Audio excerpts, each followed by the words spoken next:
Hello friends, ఎలా ఉన్నారు? నేను బాగున్నాను. మీరందరూ బాగుండాలని కోరుకుంటున్నాను. ఇప్పుడు కథలోకి వెళ్ళిపోదామా మరి?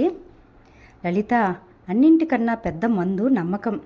ఉదయ్ ఉత్సాహంగా ఈ మధ్య ఇలా ఉల్లాసంగా ఉండడానికి కారణం మహి మీద కలిగిన నమ్మకం. మహి వైశ్యుని తన ఆరో ప్రాణంలో చూసుకుంటుందనే విశ్వాసం. తన కూతుర్ని సవతి తల్లి చేతుల్లో పెట్టడానికి భయపడ్డవాడికి మహిలో వైశ్యుకి సొంత తల్లి కనిపించడం వల్ల కలిగిన ఆనందం మహికైనా అంతే. లలిత, ఏ మందైనా పనిచేయడానికి దాని టైం దానికి ఉంటుంది. అందుకే పెళ్ళైన తర్వాత ఇంచుమించు 6 నెలల తర్వాత కానీ వాళ్ళు హనీమూన్కి వెళ్ళలేకపోయారు. ఆ నాళ్లకు వాళ్ళ మనసులు తెరిపినబడ్డాయి. ఇద్దరికీ మధ్య ప్రేమ, అభిమానం, అనురాగం, అనురక్తి అన్నీ పుట్టుకొచ్చాయి. మళ్ళీ కొత్త జీవితాన్ని మొదలుపెట్టారు.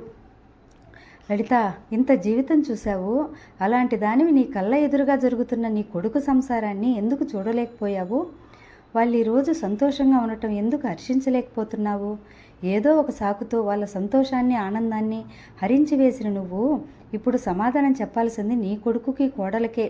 ఏం చెప్తావో, ఉదయ్కి ఎలా చెప్తావో ఆలోచించుకో. ఆయన వైశ్యునెత్తుకుని బయటికెళ్ళిపోయారు. ఆయన ఆ మాట అన్నాక ఉదయ్ గుర్తొచ్చి ఆవిడ నిస్తారణంగా కూర్చుండిపోయింది. అంతవరకు ఎగిసిపడిన ఆవేశం చప్పగా చల్లారిపోయింది. అమ్మా, డాడీని వైశ్యుని పిలు, మనం మళ్ళీ ఊరెళ్దాం. మహి బస్సెక్కుతుంటే అర్జున్ గొడవ మొదలుపెట్టాడు. ఉదయ్ వైశ్యుని తలుచుకుని అప్పటికే కన్నీళ్ల పరియమంతున్న మహి మౌనంగా కూర్చుంది.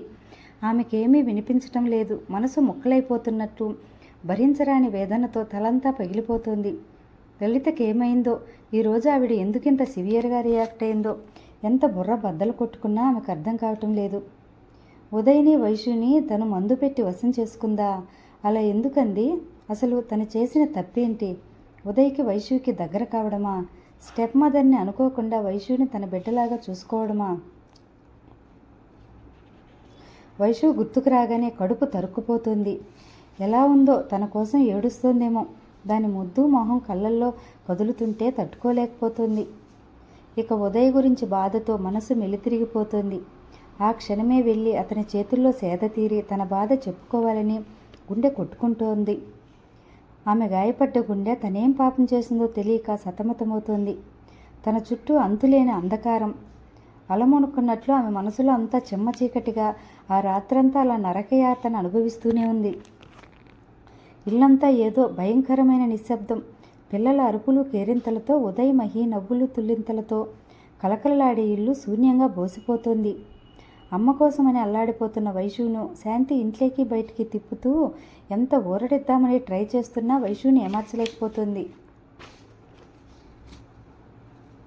ఇంటి ముందు కారాగిన చప్పుడుకు ఉదయ్ వచ్చాడని విష్ణుమూర్తి గారు గబగబా బయటకొచ్చారు. సునంద అప్పుడే ట్యాక్సీ దిగి లోపలికొస్తోంది. ఇదేంటమ్మా, నువ్వెలా వచ్చావు? ఆయన అయోమయంగా అడిగారు. మీరు చెప్పగానే ఒక్క క్షణం ఆగలేకపోయానన్నా. ముంబై నుంచి ఇమీడియట్ ఫ్లైట్ దొరికింది, అందుకే ఇంత త్వరగా రాగలిగాను అంటూ లోపలికొచ్చింది. అమ్మేది? కోపంగా అడుగుతూ ఆవిడ కోసం అటు ఇటు చూసింది. చేసిన పనికి మొహం చెల్లక ఆ గది వదిలి రావటం లేదు చెప్పారాయన. ఇంతకీ ఉదయేడి నాన్న, వాడికి చెప్పారా? ఆందోళనగా అడిగింది. లేదమ్మా, వాడు ఆపరేషన్ థియేటర్లో ఉన్నట్ట, మొబైల్ ఆఫ్లో ఉంది, నిట్టూర్చారు.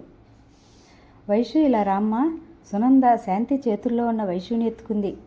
అమ్మ కావాలి, దీనంగా అడుగుతున్న వైశ్యుని ఎత్తుకుని లలిత గదిలోకి వెళ్ళింది. సునందని చూడగానే పడుకున్న లలిత దిగ్గున లేచింది. ఆమె కళ్ళల్లో మండుతున్న ఆవేశాన్ని చూసి గిల్టీగా తలదించుకుంది. చాలా సంతోషమమ్మా, ఆఖరికి నీ మనవరాలికి మంచి బహుమతే ఇచ్చావు. చూసుకో, దాని మొహం ఎంత వెలిగిపోతుందో కటువుగా అంది. బాబుగారు వచ్చారమ్మా. ఉదయ్ కారు చూసి శాంతి వచ్చి చెప్పింది. ఉదయ్ వచ్చాడనగానే సునంద వెంటనే హాల్లోకి వచ్చింది. ఆమె వెనకే లలిత మెల్లగా బెడ్రూమ్ గుమ్మం దాకా వచ్చి ఆగిపోయింది. హాయక్క, ఎప్పుడొచ్చావు? అప్పుడే లోపలికి వచ్చిన ఉదయ్ సునందను చూసి చూడగానే సంభ్రమంగా అడుగుతున్నాడు. డాడీ అంటూ ఉదయ్ను చూడగానే వైశ్యు పెద్ద రాగం తీసి ఏడ్చుకుంటూ అతని దగ్గరకు పరిగెత్తింది. ఎప్పుడూ కడిగిన ముత్యంలా ఎదురొచ్చే వైశ్యు ఏడ్చి ఏడ్చి ముక్కంతా కారిపోయి బుగ్గల మీద కన్నీళ్లు చారికలు కట్టి చింపిరి జుట్టుతో ఉండడం చూసి ఉదయ్ ఒక్కసారి షాక్ తిన్నాడు. అదీగాక వైశ్యు కన్నా ముందే ఎదురొచ్చే అర్జున్ ఎక్కడా కనిపించలేదు. అమ్మేదమ్మా, మహి కోసం కళ్ళు వెతుకుతున్నాయి. వైశ్యుని ఎత్తుకుంటూ అడిగాడు. వైశ్యు మళ్ళీ బావురుమంది. అప్పుడప్పుడే ఉదయ్కి గంభీరంగా ఉన్న అందరి వాలకాలు తెలుస్తున్నాయి. అమ్మా మహి ఏది? బెడ్రూమ్ గుమ్మంలో ఉన్న లలితను కంగారుగా అడిగాడు. చెప్పమ్మా, మహిని అనరాని మాటలని ఇంట్లో నుంచి వెళ్ళగొట్టానని చెప్పు, సునంద గట్టిగా అరిచింది. ఉదయ్ తల తిరిగిపోయినా ఆ మాటలు నమ్మలేకపోయాడు. అక్క, జోక్ చేస్తున్నావు కదూ, మహి పైనే ఉంది కదా.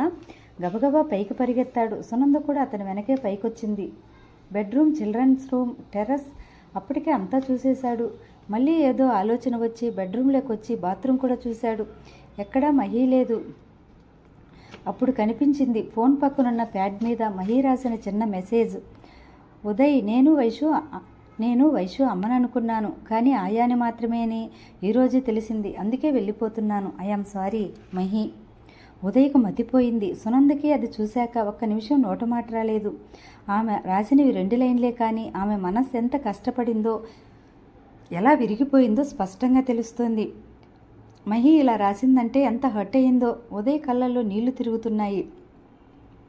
ఒంట్లో ఉన్న శక్తి అంతా పోయినట్లు అలా కూర్చుండిపోయాడు. ఉదయ్, అమ్మ ఈరోజు చాలా ఫూలిష్గా బిహేవ్ చేసింది. సునంద నెమ్మదిగా జరిగిందంతా చెప్పుకొచ్చింది. ఓ గాడ్, సునంద చెప్తుంటే ఉదయ్ గుండె మండిపోతోంది. మహి ఏ పాపమో తెలియని మహి ఇన్ని మాటలు పడిందంటే అతని మనసు బగ్గుమంది. అవునక్క, మహి రాసింది నిజమే. వైశ్యుని చిన్న మాట అనే హక్కు, అధికారం తప్పు చేసినప్పుడు దండించగలిగే స్వతంత్రం లేనప్పుడు మహి వైశ్యుకి అమ్మ ఎలా అవుతుంది? నేను మహి క్లోజ్గా ఉన్నామనే కదా నేను తన వశమయ్యానని, మహి ఏదో చేసిందని నింద వేసింది. అది తప్పంటే అసలు మహి నాకేమవుతుంది? తను నా వైఫ్ కాదా? అసలు మహికి ఇంట్లో ఉన్న స్థానం ఏంటి? ఏమనుకుని అమ్మ మహిని ఇంతగా అవమానించింది? ఇన్ని మాటలు పట్టాక, అర్జున్ని అలా అన్నాక మహి ఇక్కడ ఒక్క క్షణం అన్నా ఉంటుందా? ఆవేశంగా లేచి వైశ్యుని ఎత్తుకున్నాడు. వద్దమ్మా వైశ్యు, మీ అమ్మ దగ్గరికి వెళ్దాం, పదమ్మా. గబగబా మెట్లు దిగాడు. పర్లేదక్క, నేను నా భార్య దగ్గరికి వెళ్తున్నానని, వీలైతే అమ్మ కాస్త చెప్పు అంటూ సీరియస్గా బయటకొచ్చాడు. ఉదయ్, ఇంత రాత్రి ఎలా వెళ్తావురా? విష్ణుమూర్తి గారు కంగారుగా అడిగారు. కారులో ఎంతసేపు నాన్నా? వస్తాను. వైశ్యుని కారులో కూర్చోబెట్టి వెళ్ళిపోయాడు. అంతే, అందుకే అన్నారు తల్లి అల్లం పెళ్ళాం బెల్లమని. ఉదయ్ కనీసం తన కేసి కూడా చూడకుండా వెళ్ళిపోవడంతో లలితకి దుఃఖం వచ్చేసింది. ఇనుము వేడిగా ఉన్నప్పుడే దెబ్బలు పడాలనుకుంది సునంద. అమ్మ, అసలు నీ బాధ ఏంటి? మహి నీకు వారసుని ఇవ్వలేదనా, లేక ఉదయ్ మహికి బాగా క్లోజ్ అయిపోతున్నాడనా? ఆవిడను నిశితంగా అబ్జర్వ్ చేస్తూ అడిగింది సునంద. లలిత కళ్ళొత్తుకుంది కానీ సమాధానం ఇవ్వలేదు.